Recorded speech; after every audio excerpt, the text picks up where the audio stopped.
was halfway enthusiastic. Awesome. Um, um, um, hey, I'm Chris Patton, and Christina B. yay. Are you guys awake? Holy crap. Okay. So I'm a voice actor for Funimation and ADV Films, and I've been in a whole bunch of shows. I'm not going to name them all right now, but if you want to ask me about them, that's fine. And now is going to introduce herself. California-based voice actress. I've done work for Bang Zoom Entertainment, World Production Group, and also New Generation. And I haven't been in many. Well, I can't say that, but some of the big ones: Familiar of Zero, Magical Girl, Lyrical Nanoha. I've been in Dot Hack GU games, and most recently Blaze Blue, Calamity Trigger for PS3 and Xbox 360. Word. So that's it. Now you have to ask us questions. Thank you. Yeah, see you right there. Can you hear us if we're just like this? Like, can you hear us? Okay, what was the weirdest thing either of you have done for a fan or that a fan has done to you? Oh God. That was last night's panel. Go ahead. Let's take over here. Yeah, you should remember. Sorry. Rachel. Yes. Yeah. This is Rachel, everybody.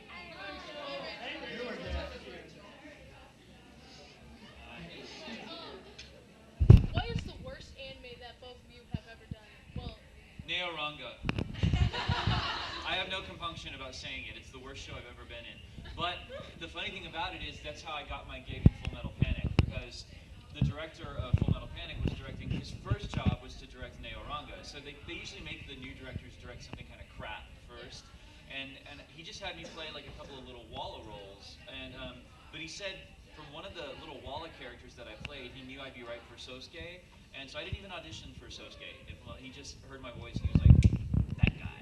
And so that's how I got Full Metal Panic. So I'm happy that I was in Craporanga. I still wish there was last time. You know, I would say something, but I did not know. Yeah, not right now. The sun's still out. let me keep you back. What is the, thank you. What's the worst anime you've ever Worst, I don't know if it was bad, but the weirdest experience I had was with Ica R16. It's a proven fact. It's a fact that every 20 seconds, every 20 frames, there's a panty shot. Wow.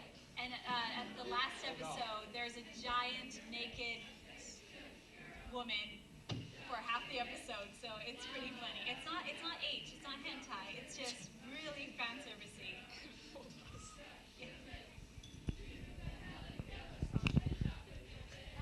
Okay, people are singing Metro Station outside, and that makes my soul a little sad.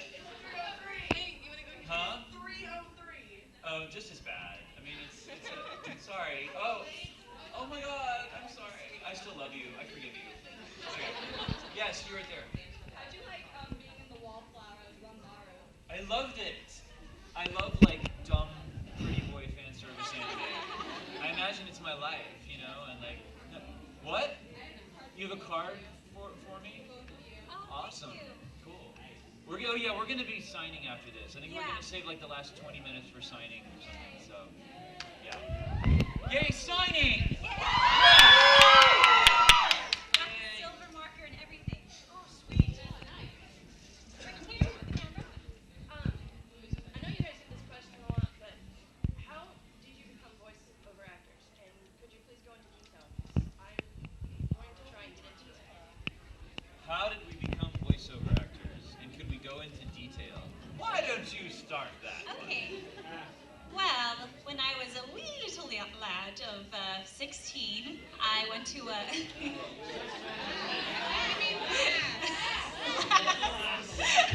You knew what she No, meant. no, I was a little boy. Just kidding.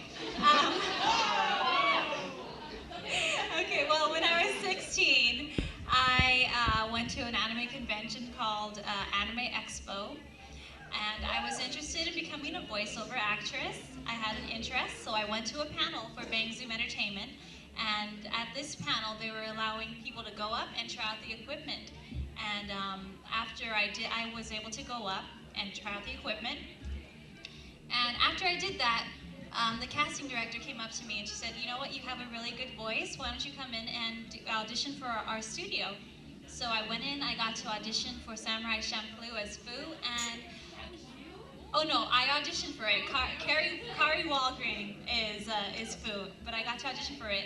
So I started at the bottom. I was doing Walla for maybe a year, and then I eventually just started working my way up, kind of. And maybe I think on my 20th birthday is when I got my first leading character, Canaria and Rosen Maiden. So it was really, I started at the bottom, the very bottom, and I just gradually, it was a process to work my way up to leading characters. That's how I got started. Did you have to have any acting experience prior? That's a good question.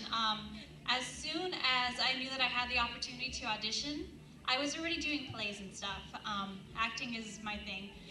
But after that, in order to keep my foot in the door, because I got, my foot in the door, but in order to stay in the building, I knew that I would have to become more devoted to my craft. So I'm majoring in theater right now. I'm still in college. I started doing more plays. I practiced every day, voice acting and just, monologues and everything, just every day. So is there any possible way of doing anything to get started here?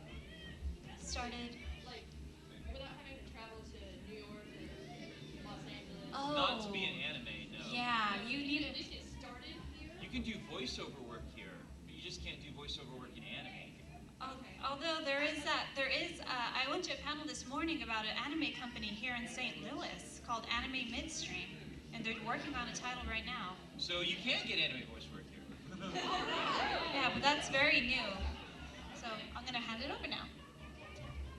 In 1998, holy crap, I was doing a theatrical production with this girl who worked for a little company in Houston called ADV Films, and she said, you should go audition for this company called ADV because I think you'd be good at what they do. And I was like, what do they do? And I'd always wanted to try voiceover, but I'd done theater since I was 9 or 10, and I'd never done any voiceover work. And she told me what they did, and I was like, that sounds really cool.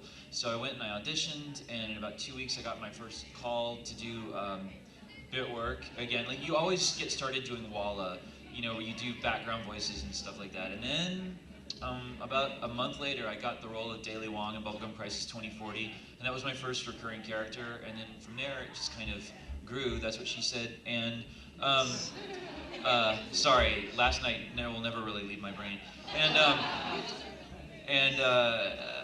that's it. That's how I got started in voiceover work. So yeah, I majored in theater at University of Houston. What? And Because I haven't really gotten into the theater part. uh huh. My mom's always told me I was very dramatic. Well, Like, here, try this, do it. You need to do it. yeah. Well, anyway, yeah. I mean, there's a whole other. I could talk for.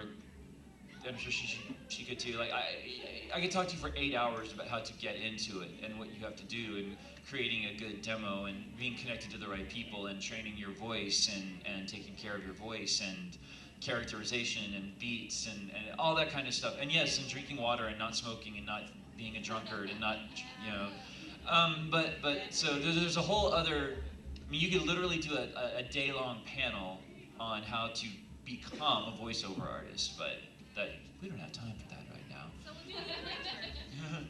Yeah. Do you both still do theater work on the side besides voice acting? Whenever I can work it in, it's theater takes up a lot of your time and doesn't pay a lot of money. Yes. So whenever if a theater gig comes along that I just have to audition for, I'll do it. But I try to. I mean, I used to do theater constantly, but now I just try and work a show in maybe once a year. Yeah. Okay. Yeah, I do a lot of things at school. I go to Cal State Long Beach. So yeah, but it takes up a lot of time. I basically lived in the department underground because it's 2 stories and everything takes place underground for the past maybe 2 months before summer vacation. It takes up a lot of time. It's a lot of hard work. It's totally. Yeah, I just it's totally graduated worth it. from a department, so Yeah. believe me. It becomes like your entire